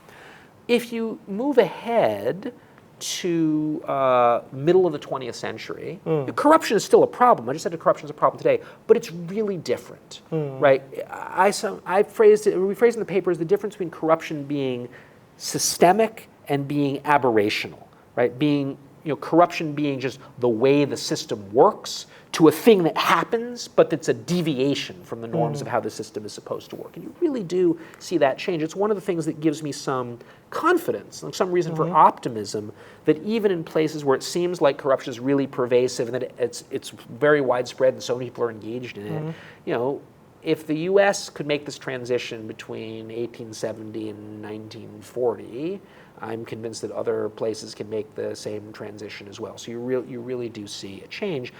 One of the things we observed about this change, I'm not going to get into a lot of detail here. Give the students the paper. I'd love it if you did. It took time, right? It wasn't instant. So sometimes in discussions of anti-corruption, people will say things like, "What's the silver bullet?" or what would be the thing we can do to have a transformative social change? Or people will talk about like a big bang or a big push to control corruption.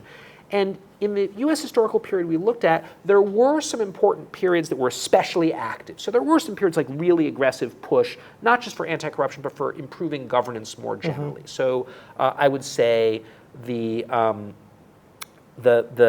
period at the beginning of the 20th century, the so-called progressive era from about 1900 to about 1910, 1912, that was a really important point. I think the period at the beginning of President Franklin Roosevelt's so-called New Deal in the 1930s in particular, was another big, but in general, it's not really like just a top-down big push that happens in a very short space of time. It's a long-term, gradual process that involves some political leaders, people like Theodore Roosevelt, Woodrow Wilson, Franklin Roosevelt, and at the state level, there was a governor of Wisconsin, La Follette, and the governor of New York, DeLaGuardia, and so forth. But really, it was civil society, at the time, the term civil society didn't exist, but there was like citizens' leagues that would push for better governance and civil service reform, and reformist politicians and journalists, right, the media, and so forth. And it would sometimes be sort of 2 steps forward, 1 step back, but it was a gradual process with some periods of rapid progress and then some setbacks and then some more progress. And there was really eventually a very big change. Again, the U.S. still has a lot of problems, but the U.S. in 1941 is not the U.S. in 1951, just hugely different. And so I think a lot of people are sometimes attracted. I'll draw an example from your part of the world, sort of the Lee Kuan Yew model, right, of the strong man who's committed to anti-corruption, just from the top, with a strong hand, just cleans up the society. Well, Lee Kuan Yew, I have mixed feelings about him overall. It is true, I think, on this issue, he made a lot of progress, but sometimes people think that's the only model that can work. And I actually think, I wouldn't bet my life on this, I haven't systematically investigated it, but I would conjecture that we have more examples of the gradual, broad-based, incremental, transformative approach to really improving the situation than the top-down leader. Like for every Lee Kuan Yew who succeeds in this aggressive top-down, big bang strategy, we've got 20 that fail, right? So the study of the U.S. history has maybe actually strangely a bit more optimistic, even though in some ways it's such a long and slow story, because it does suggest that even what seem like small changes over time can accumulate and produce a really big change. Oh, that's interesting. Questions from yes, please. I used to read some news, and there's an article called money laundering, and so in the money laundering process, people, money launderer, they have to transfer their money to the country that we call tax haven. That they provide a kind of low tax. I want to know, would you consider this country a corruption support? Oh, that's a wonderful question. You asked specifically about money laundering, but there's a broader set of issues here. And let me connect this to something that's been happening in the conversation about corruption, anti-corruption for the last 10 to 15 years. I think it's really significant. So in the first really big push at the international level to take corruption seriously and do something about it started in the mid-1990s. It was around the same time that Transparency International published its index, around the same time Transparency International was founded.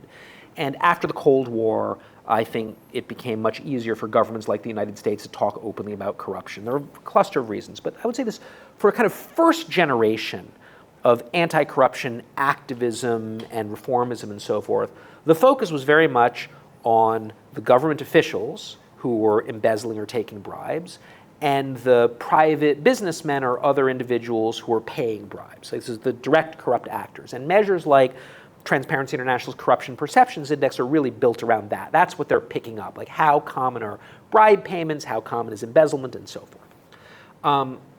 But in the last, I can't give an exact number of years, 10 years, 15 years, 20 years, or so forth, an increasing number of people who work in this field have said we need to pay a lot more attention to what they sometimes call the facilitators or the enablers of corruption. So they might not themselves be directly engaged in corruption. They might not themselves be doing anything illegal. Sometimes they are. So some bankers are illegally transferring money or engaging in money laundering or facilitating money laundering. But sometimes they're not directly and knowingly engaged in illegal conduct, but they're providing a variety of services that can easily be used to facilitate illegal conduct. So for example, the lawyers who set up anonymous shell companies, in jurisdictions where that's legal, they're not actually breaking the law, but a lot of people start to recognize that corrupt individuals are able to move their money around, do all sorts of bad stuff because they can abuse these anonymous shell companies. So a big movement in the anti-corruption world, both the scholarly world and the activist or reformist world, is that we've got to pay more attention to the facilitators and the enablers. And also, we need to follow the money, we need to be much more aggressive at cracking down on crimes like money laundering. Because especially with grand corruption, what we sometimes call grand corruption, like senior political officials stealing huge amounts of money, you're not going to catch those people. They're sophisticated enough. Like, you're not going to catch them taking a bribe. You might, but it's very rare you catch them on tape, or the police in their country or whoever would catch them. But if you steal, if you're in Malawi and you steal $100 million, there are not that many places in Malawi that it's interesting to spend $100 million. So you want to use that money to buy real estate in London, or take vacations in Paris, or buy securities in the United States, or whatever. So maybe to target grand corruption, we need to follow the money and identify not only the bad actors at the root of it, but who are the people facilitating, especially the grand corruption. So you might remember, maybe about, you guys are probably too young to remember, but about 8-10 years ago, there was a major leak from a Panamanian law firm called Mossack Fonseca.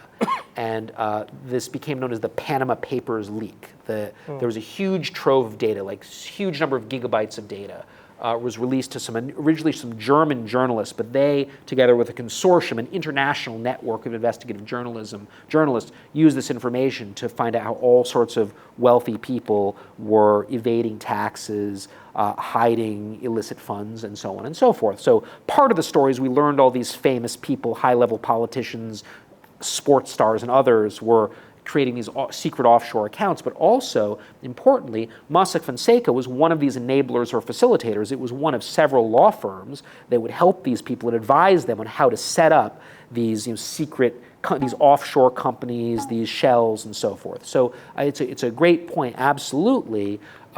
There's a debate about whether we should say, some people would say, well, look, on these color-coded maps of how bad corruption is, Switzerland gets a nice, happy, light yellow color because there's very little bribery in Switzerland, right? Very few people are paying or taking bribes. Some people get angry. This is Switzerland to be one of those angry dark red colors because it's all the Swiss bankers that are facilitating the corruption. Same thing with Singapore. So Singapore has, in this part of the world, has a sterling reputation, not perfect, but very good on things like the Corruption Perceptions Index, because it's extremely rare in Singapore for people to pay bribes to government officials or for government officials to steal government money. But if you talk to people from places like, I don't know about Thailand, but I've certainly heard people from the Philippines, Malaysia, Indonesia, elsewhere complain that the Singaporean financial sector is deeply complicit in doing business with and helping to hide the funds of corrupt government officials and corrupt or sleazy business people or criminal figures in those other countries. And that while a country like Singapore will be extremely cooperative with American or European regulators or law enforcers, they're extremely uncooperative, the story goes. I don't know if directly, but I've heard people from these other countries, lower income countries in Southeast Asia, complain that Singapore is actually not very helpful or forthcoming when they come to them saying, you need to help us trace these assets. So some people would say, why does Singapore get such a great score on the Corruption Perceptions Index? It may be that bribery is not that common and embezzlement is not that common in Singapore, but they're really bad when it comes to facilitating. Now, I personally think,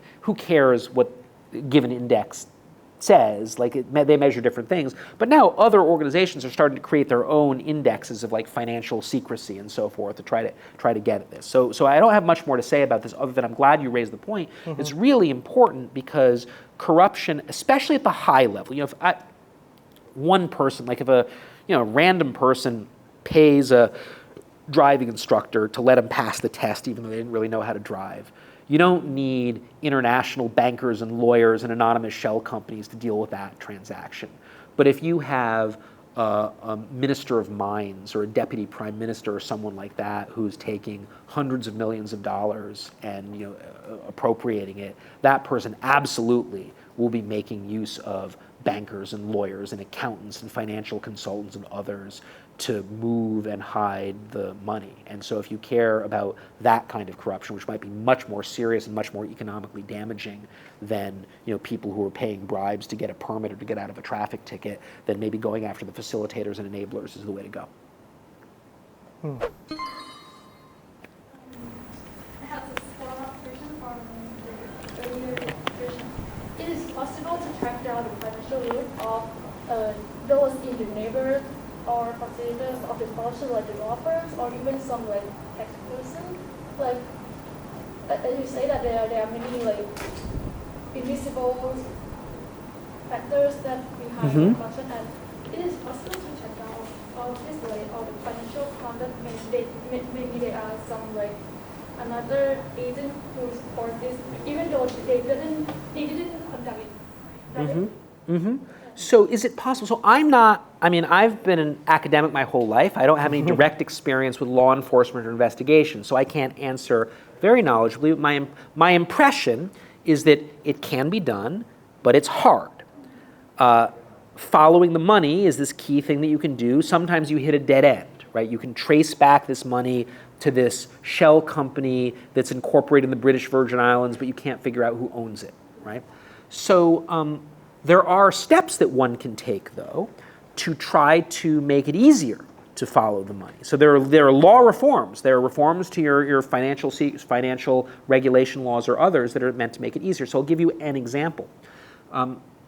In many countries, traditionally, you could register a corporation or a limited liability company without disclosing the actual human beings who own that company. So you could go to the United States, you could go to the state of Delaware, and you could hire an attorney to register a company, and when it listed the owner of the company, the owner would be listed as another company incorporated in another jurisdiction, like the Virgin Islands or the Isle of Jersey or something like that. And in terms of the agent, you, the attorney, might appear as the registered agent, as the contact person, but you're not the owner, and you might claim that attorney-client privilege means that you can't disclose who the owner is.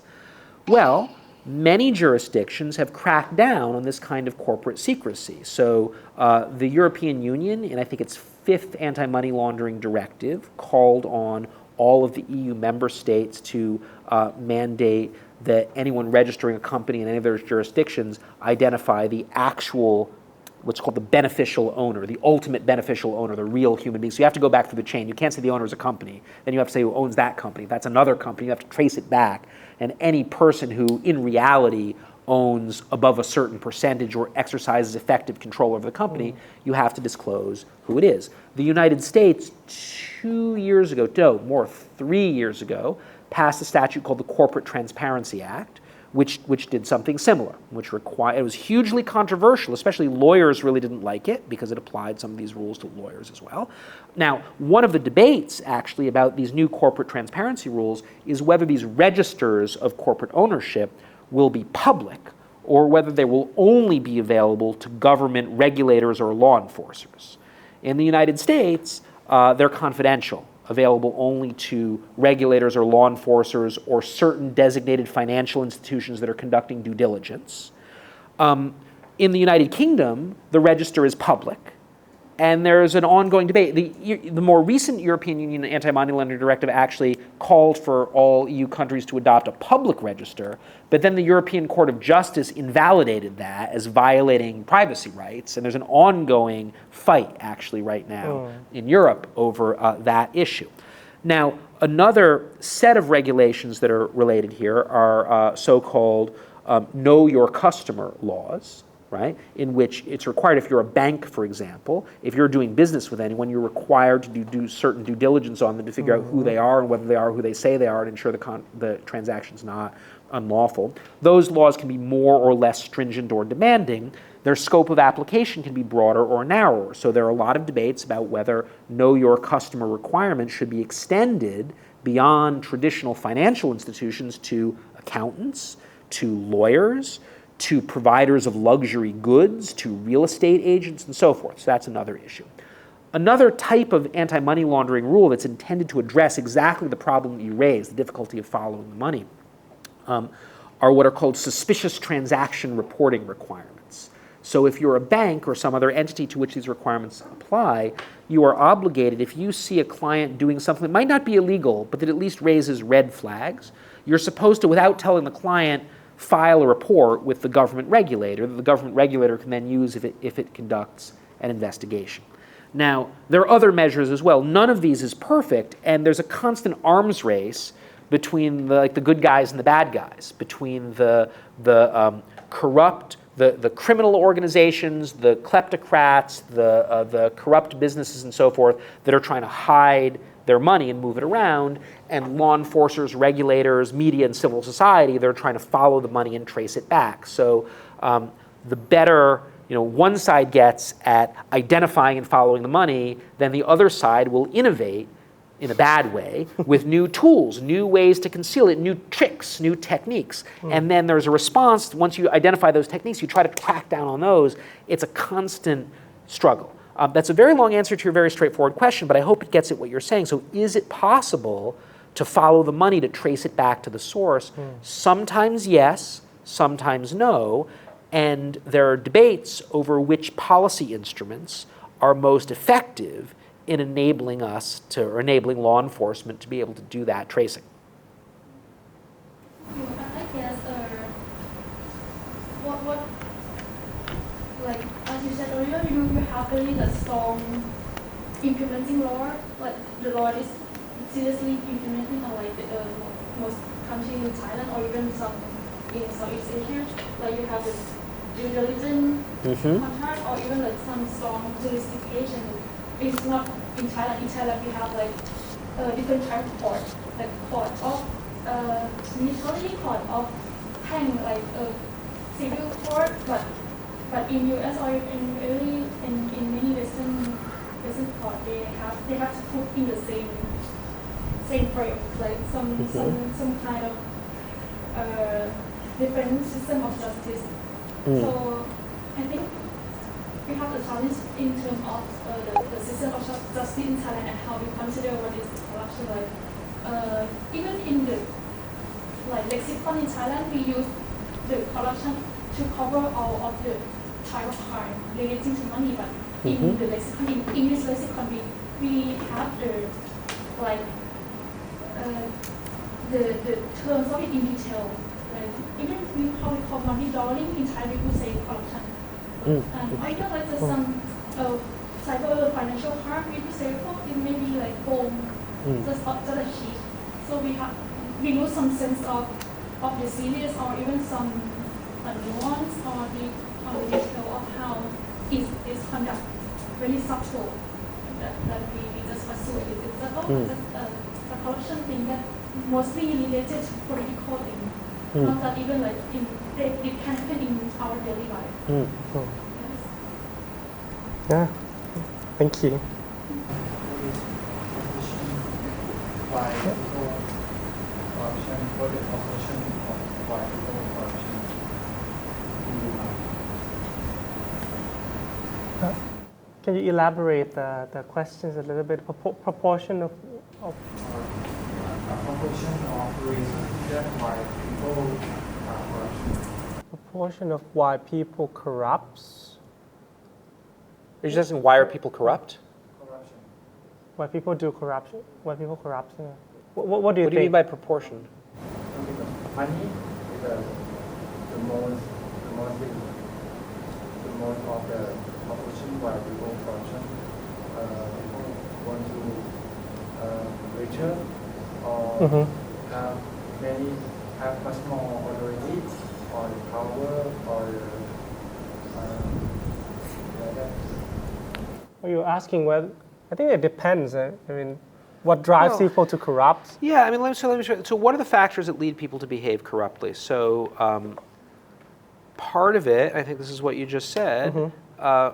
People are corrupt because they can get things that they like and that most people like. I mean, most people prefer to have more money. Most people prefer to have more power and prefer to have more status. So there are certain things that not all people. Some people don't care about money, or they'll have enough money to live, but they don't really care about becoming really, really rich. Other people don't care a lot about status. They're perfectly, if they have a satisfying life with their family and their friends, they don't care if everyone, honors them and stands up when they enter a room and so forth. They're like, some people, there are certain motivations, people vary. But a lot of people want to have more stuff. They want to have more money. They want to have more esteem. And sometimes we can channel those impulses into productive directions. We talked a little bit in the opening about competitive markets, right? So, why do people innovate, right? Why do people come up with exciting new technologies? Some of them might just do it for the thrill of creativity, but a lot of them do. It's like, I could get rich if I can come up with like this better thing. So there are a lot of people who, some people like want to literally get rich, other people just like want to do well. And there's a flip side to that too. Some people who are in situations of desperate poverty want to survive, right? So we want to be careful not to be too moralistic. Some people pay bribes because they feel like if they don't, they might, suffer really grievous harm. So the poor person who shows up at the rural health clinic with a serious medical condition and they're supposed to be treated for free, and they bribe the doctor to get the treatment because otherwise they won't get it, or they go to the back of the line, they're doing it. Or if it's their child, right? They bribe a doctor to get a medical treatment for their child that's supposed to be free, but the doctor would withhold. Well, that person's motivation for corruption is love for their child, which, I would do it too. If I had to pay a $200 bribe to a doctor to save my child from a serious illness, I would do it in a second. Right? So that can be another motivation. Now, maybe we might even be sympathetic to the doctor. Maybe that doctor hasn't been paid in months. Maybe the government's not paying their salary. Maybe the doctor feels like I need to charge my patients even though I'm technically illegal because, so it's clearly a breakdown of the system. Some people distinguish between need and greed, right? Like corruption that's based on greed and corruption that's based on need. It rhymes in English, which is nice, and it captures this distinction. It's a little bit too simplistic because sometimes it's a little bit hard to distinguish what's what. So like if I have a construction business and we talked about infrastructure projects before, there's a big infrastructure project, and if I get it, then it'll make my company and I'll be really well-to-do, it'll make my reputation, and if I don't get it, my company might go bankrupt. And I'm tempted to pay a bribe to get the contract. Is that need corruption or greed corruption? Well, like a little bit of both. So it's a little bit too simple. But again, the reasons people engage in this conduct is I think a lot of it has to do with just material incentives. Now, another issue, and I'll use what you said to connect to I think a broader theme that we might want to discuss, and I think Professor Tropos might discuss with you later. What about people's morality or ethics? So we might ask, well, to what extent is the willingness to engage in corruption a reflection of lack of a good ethical sense? I think that's a really interesting question because clearly personal ethics are a part of it, but clearly situation and incentives are a part of it too. I tend to think, look, there are probably some people out there who are such deeply moral people that they would do the right thing. They would not pay a bribe, they would not cheat on a test, they would not whatever, even if they knew they wouldn't get caught and there would be huge benefits for doing so. There are other people who have no sense of morality at all, and they will cheat for any reason. If they know they're not going to get caught, even if it's a tiny little advantage, it doesn't really mean that much, they don't care, they're in it only for themselves. I think most people are probably somewhere in the middle. We have a moral compass. I would like to think that I'd be a person in the first category with the absolute moral whatever, but would I be? I don't know. I think a lot of human beings, if they face temptation, that you can rationalize, you can tell stories to yourself. Especially, here's one story that's really common. I'm going to use your question to raise another issue. It's very important when thinking about corruption. The rationalization that everyone else does it can be very powerful in getting people to behave in a corrupt manner. So if you're in a situation where you're wondering, before my teacher grades the exams, at the end, should I give the teacher a present? And you might think to yourself, well, I don't know, it seems a little bit sleazy to give the teacher a present. Looks like I'm trying to curry favor to get exams. But at the same time, it's really important to do well in this test for an application to grad school or college or whatever. You might be influenced by what everyone else does or what you think everyone else does. If everyone else gives the teacher a present, if everyone else gives the teacher an envelope full of cash, and you're the one person who doesn't because you're standing on moral principle, you might feel like, oh boy, I'm really putting myself in a bad situation. Can it really be that bad? It's the norm. We talk a lot in the study of corruption about norms and social norms. Even if technically there's a school rule against it, even if you get a little handbook that says don't give your teacher any presents, at least before exams are graded, if you look around and everyone's doing it, you might think, everyone does it. On the other hand, if nobody does it, that might reinforce your moral commitment not to do it, because you recognize, like, it would really, my teacher would notice, like, was this guy trying to bribe me? It's a really weird thing to do. So sometimes what's considered acceptable, corrupt acts, whether they're considered acceptable or not, depends on what the prevailing social norms are. I mean, just to take a silly example, not based on corruption really, a lot of people drive on the highway faster than the posted speed limit. A lot of us don't think we're bad people or reckless drivers because we're breaking the speed limit, because no one obeys the speed limit, because everyone kind of understands that the government's not serious when it says 80 kilometers an hour, they really mean you can drive 90 or 100. Like, that's kind of understood. In some places, attitudes towards corruption, especially bribery, are kind of like that. Yeah, technically against the rule, but kind of like everyone does it. That suggests that, this is something I was saying before, sometimes fighting corruption is challenging because you need to change the behavior not just of individual people, but change expectations about what people in general do. Because people are very much influenced by peer effects, what other people do. I mean, think about something like, here's another, it's not corruption exactly, but academic honesty. So cheating on tests or using ChatGPT to write your paper. If I just change your question slightly and you ask, what are the factors that influence the proportion of people that will use ChatGPT to write their essays? Well, again, similar kinds of answers. Incentives to get good grades, right? That would be a push factor to get you to do it. An internal moral sense that it's a wrong thing to do, that it would be breaking the rules, that would push you against doing it. Then you might be influenced also by what other people are doing, what everyone else is doing. If you've heard from 6 or 7 of your friends, they all are using ChatGPT to write their essays, you might do it because you think, well, I don't want them to get an unfair advantage. You also might think, well, can it really be that bad? Like maybe the rule against it isn't a serious rule, or you could tell yourself that story to make yourself feel better about it. It's harder to tell yourself that story and make yourself feel better about it if no one's doing it, right? So I think later in this course, if I remember the syllabus, you'll talk a little about collective action and collective action problems. You might have studied collective action problems in your introductory microeconomics classes, for example. And if so, corruption may have some of these collective action problem features to them.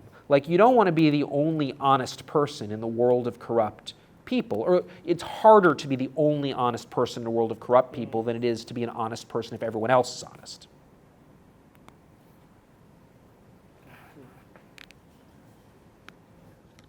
Any more questions? Maybe we have time for one or two more. Yes. Do you think it's impossible for societies to have 0% of corruption, or is the lowest rate is about near 0? I can't imagine any society of reasonable size that would have 0 corruption. I don't want to say never or impossible, because maybe 200 years from now, things will have changed enough that there'll be some magic solution. But it's a little bit like, think about other crimes. Is it possible to have a society with a murder rate of 0, or with a theft rate of 0? I can't think of any, right? There are murders in Sweden, right? There are murders in Monaco. If you had a community of 100 people, maybe you could have no homicides and no corruption. But if you're talking about a modern country that has, at least 1 million people in it, right? It's hard for me to imagine that you would ever achieve 0 corruption, because, to connect your question to your classmate's previous question, the incentives to engage in this behavior are just really, really strong. As long as it's the case, and here I'll connect this to something I opened with at the beginning of our conversation, as long as it's the case that governments are making hugely consequential decisions, and the government officials themselves, they're not appropriating the social benefits of their decisions, and they're not, and they shouldn't be, then there will be massive temptation to cheat or to game the system, because the stakes are going to be really high. So I think it's definitely possible to reduce corruption. Whether it's possible to drive it to 0, I'd be very skeptical. Or maybe another way to put it is, there are costs of fighting corruption, or costs of the techniques we could use to lower corruption. And at a certain point, those costs become too high to bear. So, we could adopt a really intrusive oversight system. we could introduce death by torture for anyone who's even suspected of corruption, even if the evidence is not 100%. Like, there are various other things we could do that maybe could drive the rate down to zero or close to zero. But we would view them as too costly, and rightly so. It would be intolerable for society to pay those costs. I mean, could we get a zero transmission rate for infectious disease? Well, the city of Shanghai tried for a little while. Like, we could literally require everyone to stay in their homes and never leave. Right? They'd eventually starve to death, but we could get a zero transmission rate for infectious disease. But it's not worth it. And that's not to say that infectious disease is a good thing or that we should be happy that any of it exists. It's just to say that at a certain point, and this is like thinking like an economist, the marginal cost of reducing the incidence of that bad thing by one more unit just becomes too high. I think that's how I would think about corruption or any other number of social harms. We want to reduce corruption up to the point where the marginal cost of achieving the next incremental reduction is equal to or exceeds the marginal benefit of that reduction. And at that point, we should stop. So I think partly it's that economic logic that, to me, explains why it's extremely unlikely we would ever drive the rate of corruption in the society to zero, because it would be so costly to do so. We won't have like 100% enforcement all the time, and the temptations are there that someone will try, someone will cheat, someone will steal a little bit, and law enforcement's not perfect, so we won't catch all of them. Again, maybe in the future it'll be like that Tom Cruise sci-fi movie Minority Report, where they have like the computer, the AI systems that can predict the crime before it happens, and then we'll get like a zero crime rate. But I think even the moral of that movie wasn't it that the costs are too high. So like there is even the point again. So yes, I hope that answers your question. That's my view. Thank you. And that kind of explains the concept of this course as well, because why don't we just study about corruption or anti-corruption? Why is it economics of good governance or economics of anti-corruption? Because of this. We are trying to find the optimal point. We're trying to utilize the economic mechanism that we have learned in other classes, in other courses, to kind of find the motivation or the demotivation mechanism in order to fight corruption more effectively and efficiently at the same time. So I think that wraps up this class. Thank you very much. You have been giving us a very comprehensive as well as in-depth understanding of corruption and the economics and law to a certain extent behind the concept of this course. So thank you very much again on behalf of the Faculty of Economics, Chulalongkorn University. I would like to thank you and hope to see you again in the future soon. Thank you very much for having me. Thank you. Yeah.